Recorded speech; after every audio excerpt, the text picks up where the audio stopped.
નમસ્કાર દર્શક મિત્રો, આપ જોઈ રહ્યા છો આજકા ભારત ન્યૂઝ। સાબરકાંઠાના હિંમતનગરમાં આવેલી નવા સર્કિટ હાઉસ ખાતે સાબરકાંઠા જિલ્લા કોંગ્રેસ સમિતિ દ્વારા પ્રેસ વાર્તાનું આયોજન કરવામાં આવ્યું। આ પ્રેસ વાર્તામાં પૂર્વ પ્રમુખ કમલેશભાઈ પટેલ, શ્રી અશોકભાઈ પટેલ, શ્રી સુરેશભાઈ પટેલ, પૂર્વ ઉમેદવાર બેચરસિંહ રાઠોડ, વિપક્ષ નેતા શ્રી પ્રભાતસિંહ સોલંકી, પૂર્વ જિલ્લા પંચાયતના પ્રમુખશ્રીઓ શ્રી રાજેન્દ્રસિંહ કુપાવત, શ્રી રતનબેન સુતરિયા, પ્રદેશ હોદ્દેદારો ઇમરાનભાઈ ઠાકોર, શ્રી ગજેન્દ્રસિંહ રહેવર ઉપસ્થિત રહ્યા હતા। આ કાર્યક્રમમાં વડ ચોરો ગાડી છોડો અભિયાન અંતર્ગત 31/8/2025ને રવિવારે અમદાવાદ કલેક્ટર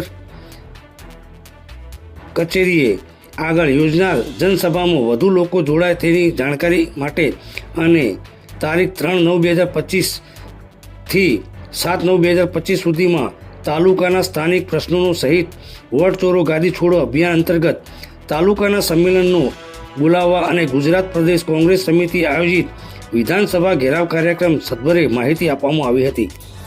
રિપોર્ટર રજબ શાહ ફકીર, આજકા ભારત ન્યૂઝ, હિંમતનગર।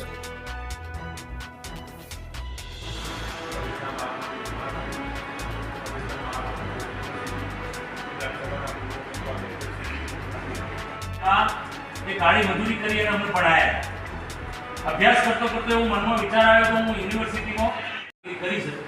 ધોત્રોલી જેવું એક સામાન્ય ગામ એવા ગરીબ પરિવારમાંથી, દલિત સમાજમાંથી જન્મ લઈ પ્રમુખની આગેવાનીમાં 3 વખત મહામંત્રી પણ રહ્યો છું। સમગ્ર દેશનો પ્રવાસ પણ મેં કર્યો છે। રાજ્યોના કોઓર્ડિનેટર તરીકે પણ મેં